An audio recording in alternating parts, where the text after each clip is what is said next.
I'm very interested in this sense of loss.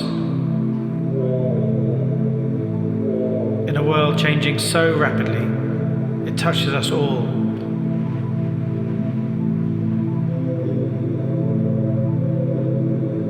Our traditions, our culture, our diminishing natural world.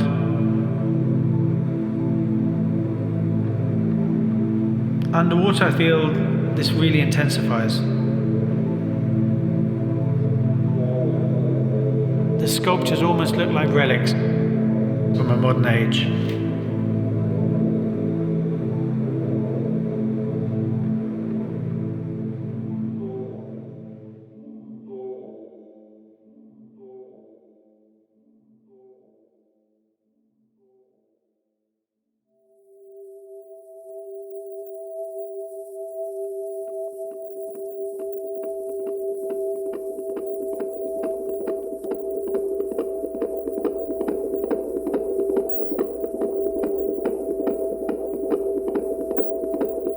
We spend our first 9 months of existence being suspended in an embryonic fluid.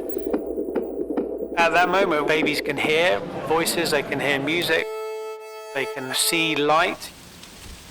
There's all this sort of sensory history that we have. Millions of years ago, everything started to evolve from water. Our bodies are like 70% water.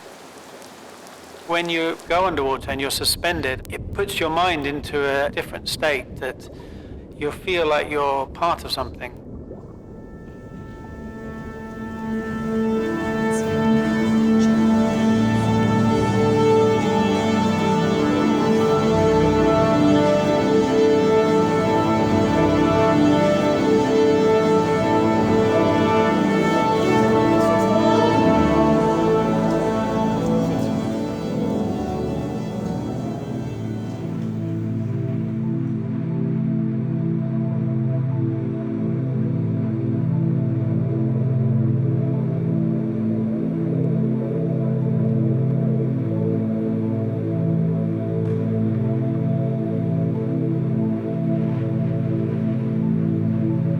My name is Jason deCaires Taylor. I'm a sculptor.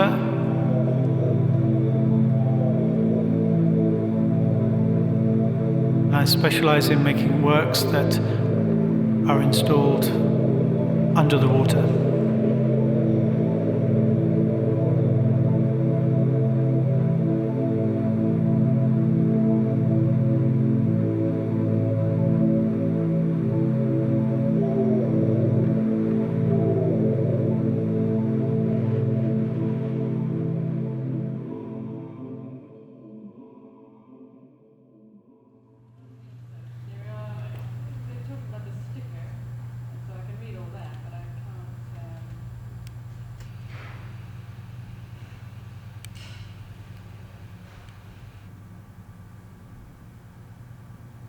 At art college, my focus was always on artwork that was public, that was outdoors, that related to the environment around it. And I was quite inspired by, some of the sort of installation artists, Klaus Oldenburg, Christo, a whole sort of array of artists around at that time that sort of persuaded me to think outside of the gallery space. I was very intrigued by how the artworks themselves adapted and changed to the surroundings they were in, and how that sort of also dictated how people moved around them, how people interacted with the spaces. Did a lot of traveling, a lot of diving. I worked as a diving instructor on the Great Barrier Reef in the Caribbean. And, I sort of had my eyes open to this incredible part of the planet, this incredible blue world that occupies 2/3 of our planet that we live on, that's little understood. But more so, I think I always approached it from maybe an artist's eye. So I was super interested in the textures of the coral, of the feeling that it gave you to be underwater, that feeling of being suspended, water molecules that transferred light, sound, buoyancy, all of that. It was just a revelation.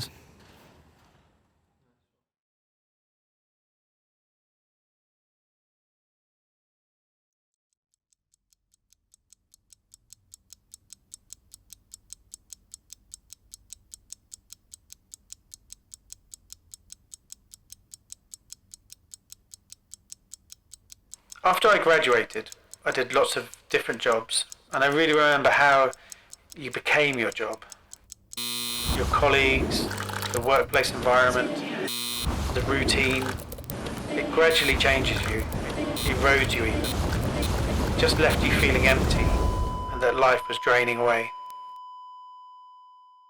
If you're going to become your job, and if you're going to become that person, you have to do something that is meaningful for you.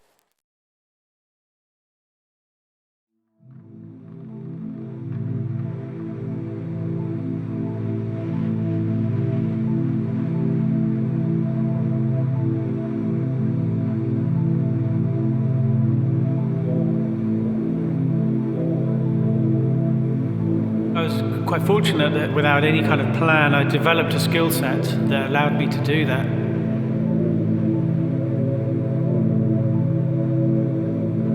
Spent a lot of time as a child learning to scuba dive.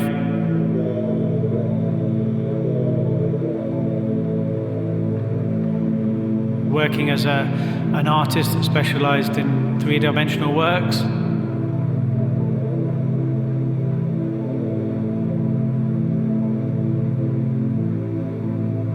And then also from a sort of conservation point of view, I worked as an underwater naturalist.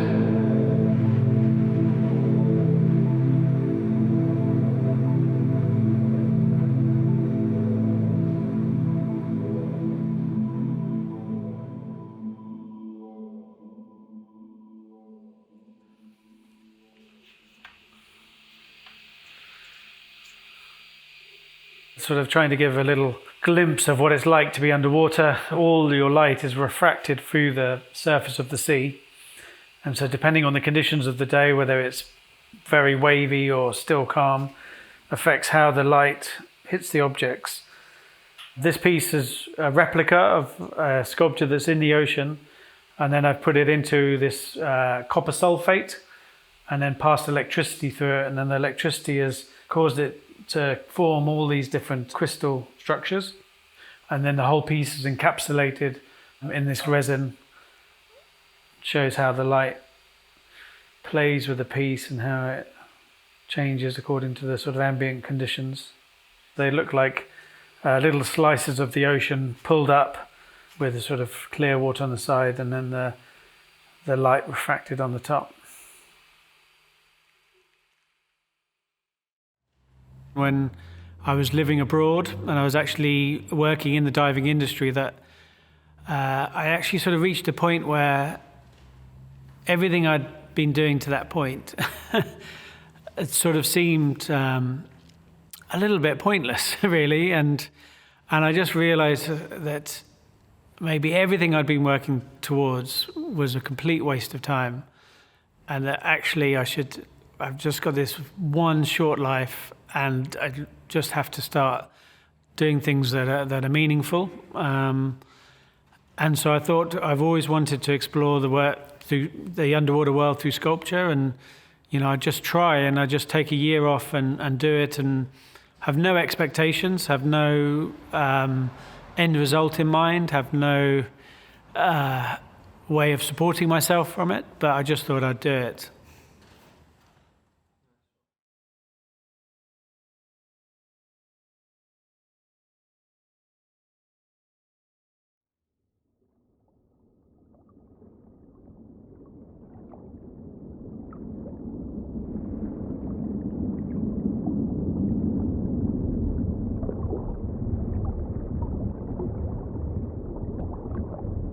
It was incredibly isolating. Outside of an institution, I was just on my own, working as a freelancer.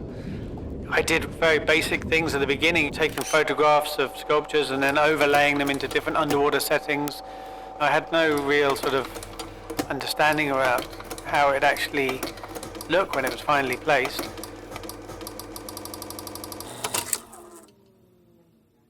I didn't have any real sort of idea where it'd end up, but it was exciting at the same time.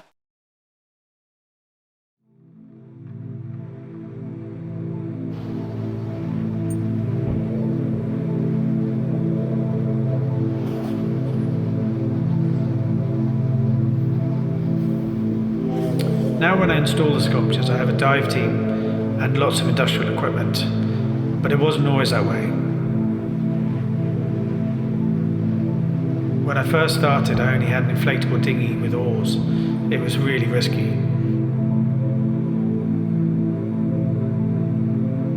One day I almost got swept out to sea. The weather seemed to change, the tide changed.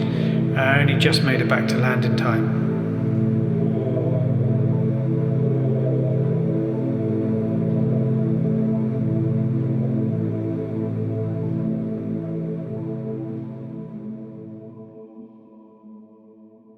I always try to use stone and materials that are from the source, from where the sculpture is going to be displayed. So when I'm working in the Caribbean, I use limestone and natural rocks that are there so that I don't transport many materials. And here in Kent, everywhere is flint. And so I've been trying to see how natural flint works underwater and what it's like as a medium to sculpt with. It's really sharp and quite difficult to use. I started off in this bay in the West Indies that had been damaged profoundly by a hurricane, but also it was incredibly intriguing because it had these sort of tunnels of almost corridors underwater of sand in between the reef system, and then it opened up in these little almost like rooms or salons in the bay.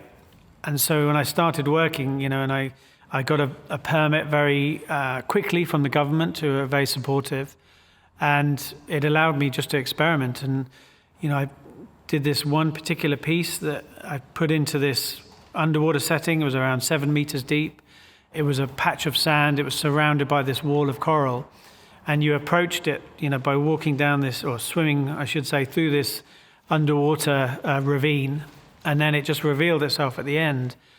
And I think it was at that point that I really knew I was looking at something quite special. It was a mix of, of senses. It was almost like you were witnessing a part of history, but it was something that was very modern that you'd put there. So it really sort of played with our senses on how we understand the world around us. And because it was also starting to become alive, the skin of the sculptures had this patina of algae and of coral, of slime, of all these different textures. And that was very different, It was about making something that was living, that was alive, that was embarking on its own journey. And for me, they'd always sort of looked at sculpture as this static object, as this kind of monument. This was something very different, and I think it spoke to more about who we are, how we are always changing, we're always evolving, time is moving. It was much more fluid and ephemeral, and I felt that was a nicer way of conveying my thoughts and feelings.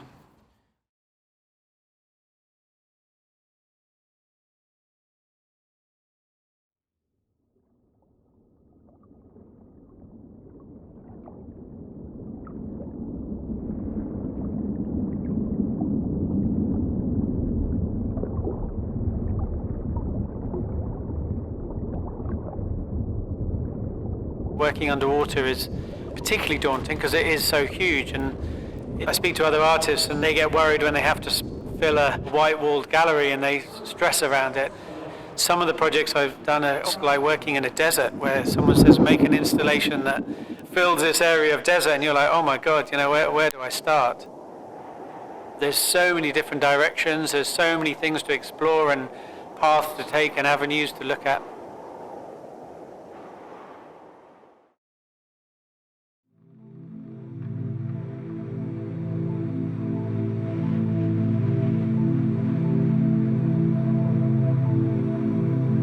I often look at the works as Trojan horses. We are continuously bombarded with information. But because these are unusual, because they draw the viewer in, for me, it's a really good starting point to disseminate other messages.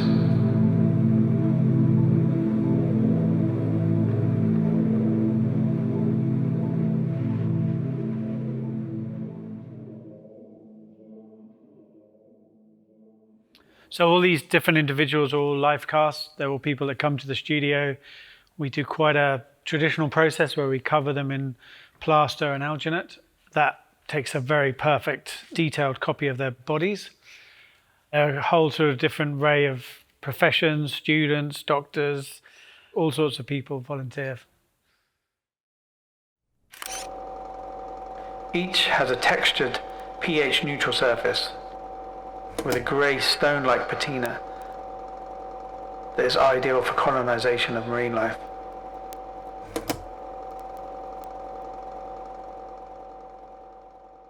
I use the human body a lot in the artworks, and I do that for many reasons. Often because they're representations of the local community. So I want the people that live in these areas to feel a sense of belonging, a sense of connection to their underwater worlds. Also, because the way that the sculptures evolve and change, they become very abstract, very disfigured. I think having a reference point of the human figure to begin with is something that we can always picture in our minds. We can always understand the piece. Whereas if I start off with an object that's too abstract, it becomes something that ultimately just gets absorbed into the seabed. Whereas even if there's a trace of a human element, a hand or a part of an ear or a chin, or you can still sort of envisage the rest of the piece. And I think it's also an international language. It's something that I can cross into many different cultures and countries, and it's something that can be understood by all different walks of life.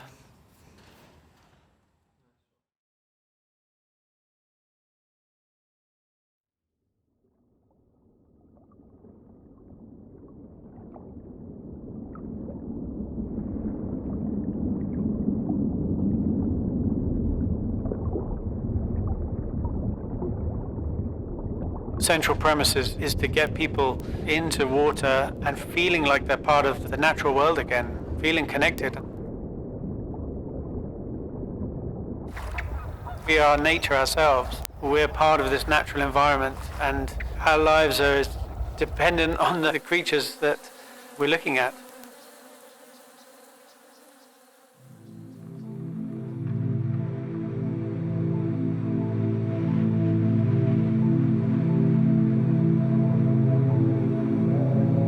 Some of the places I've worked where the water looks opaque and sterile, and you think, God, there's nothing living there, when actually it's teeming with life.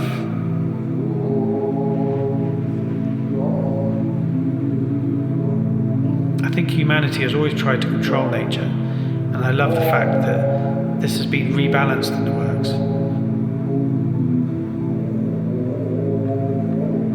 Every time I visit the sculptures, they're very different to how I imagine them to be.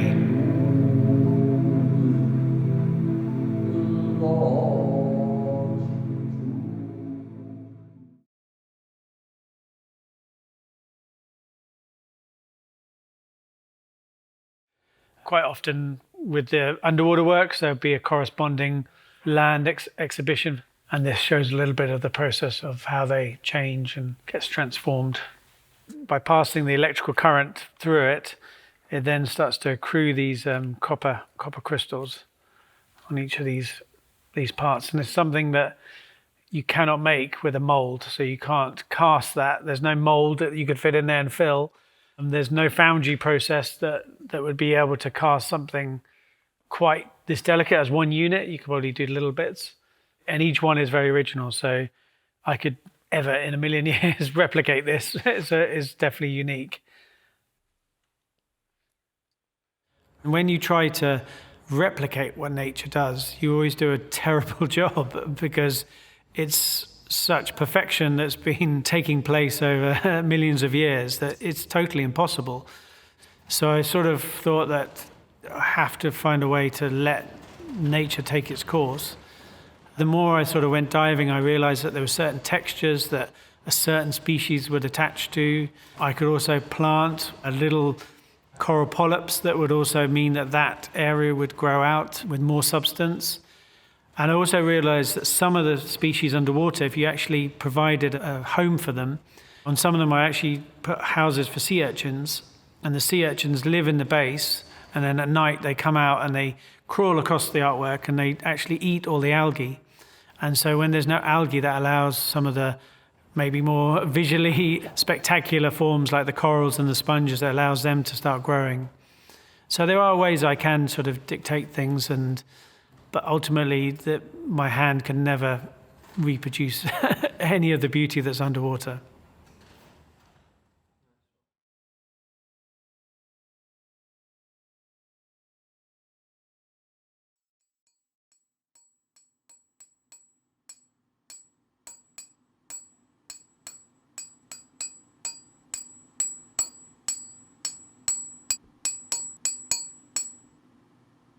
Artists play a crucial role in changing how we feel about things and changing how we understand our world around us. Civilizations in the past have used sculpture, they've used iconography, they've used buildings in a way for people to revere different systems. But I think now we're at the stage where we need to change our culture and change the way we're living to revere nature in a very different way. We've had world wars where countries fight, civilizations have risen and fallen, but we never really altered living systems on such an industrial scale. I feel we're in a war with nature, and at the moment it's just a race to the bottom. We urgently need to reimagine our place on this planet, redefine how we live and what we actually care about.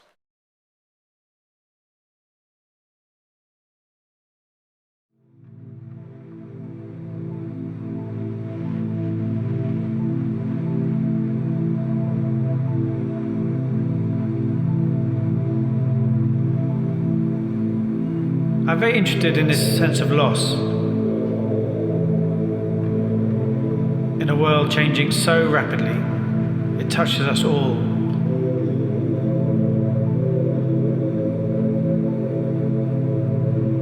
Our traditions, our culture, our diminishing natural world.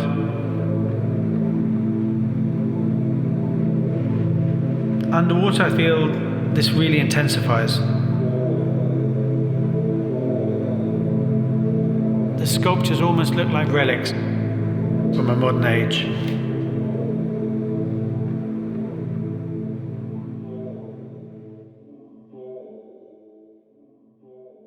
On some of the sculptures, I'm trying to incorporate scientific monitoring devices. And so the new piece, this is a sculpture that's actually going into a river. These are some small sensors that are quite interesting. They're activated by Bluetooth. So they're water resistant, and you can download all the data. So this tells you what the water visibility is like, what the temperature is like, and then you just go along every 6 months and download the data, and then marine biologists can track that data and come up with information about it. So this is a continuation of a piece I made on the Great Barrier Reef in Australia called Ocean Siren, which is connected to a weather station out on the reef and changes colour according to ocean temperatures.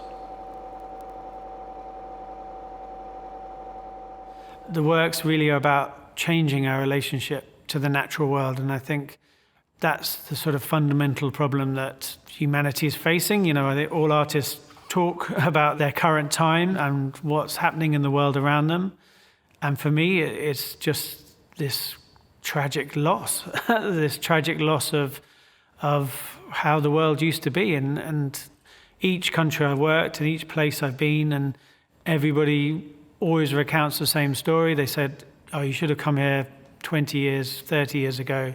It was paradise. The last few years has been incredibly warm weather, and not just on land, but underwater.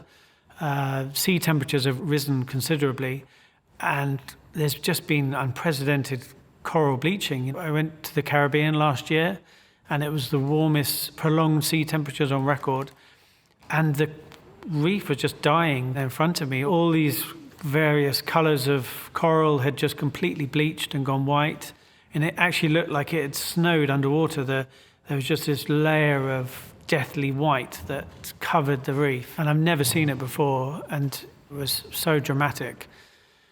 I think we're all aware, we all know that our world is warming up, that sea levels are rising, that species are dying on unprecedented levels.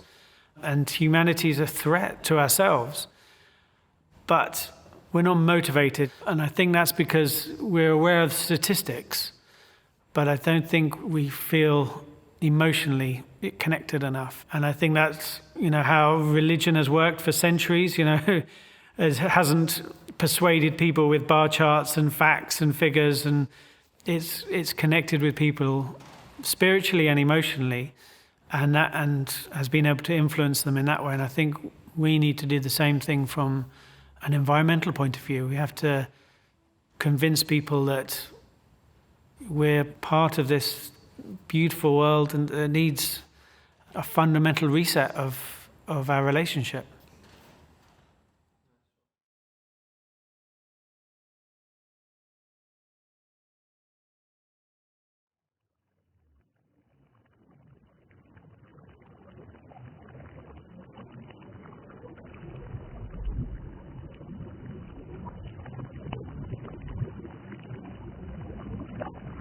I think there's a part of being underwater that's very sort of meditative, and because you're sort of freed from gravity, I do feel like you sort of transcend your body and you become part of something else. And for me, that's being in this silent world and this vastness. I feel like I step out of myself. I'm not a religious person, but it's the closest I could say to having a sort of spiritual experience.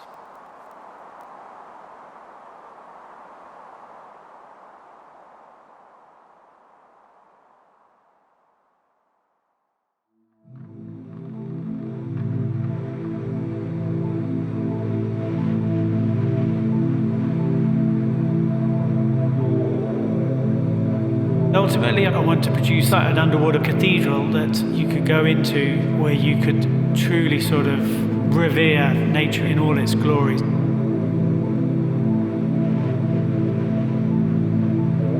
How majestic and magnificent the underwater world is. Almost like a sort of underwater Sagrada Familia.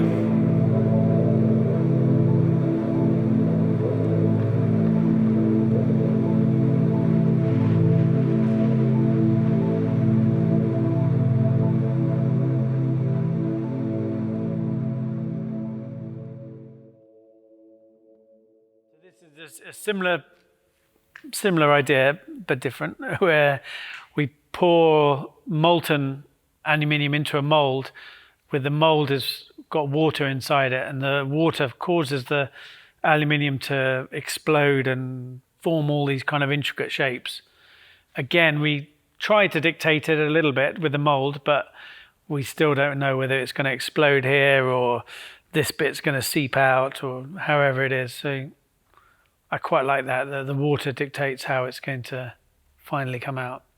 It's a bit like a sort of volcano with all the different formations.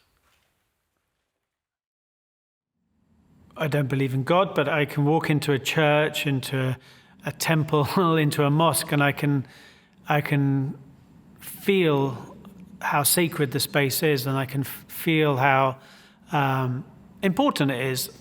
And for me, I get that same feeling when I go underwater. For me, it's a sacred area. It's a place that is spiritual. It is. I keep going back to the word connected, but it feels like it's part of something bigger.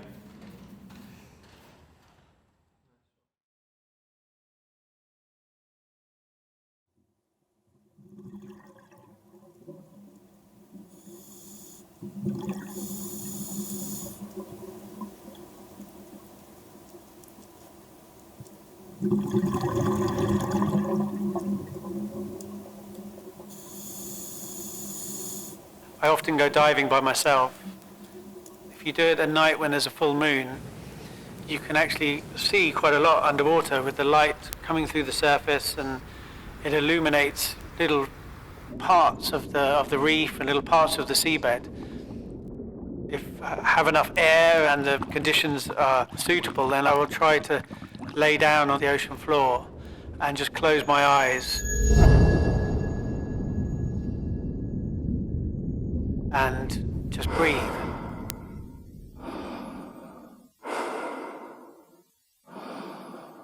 it's a really beautiful experience, and I suppose it's how I imagine death.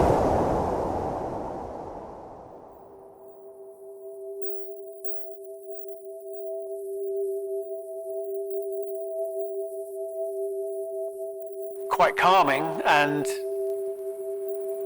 not as terrifying as you thought it would be.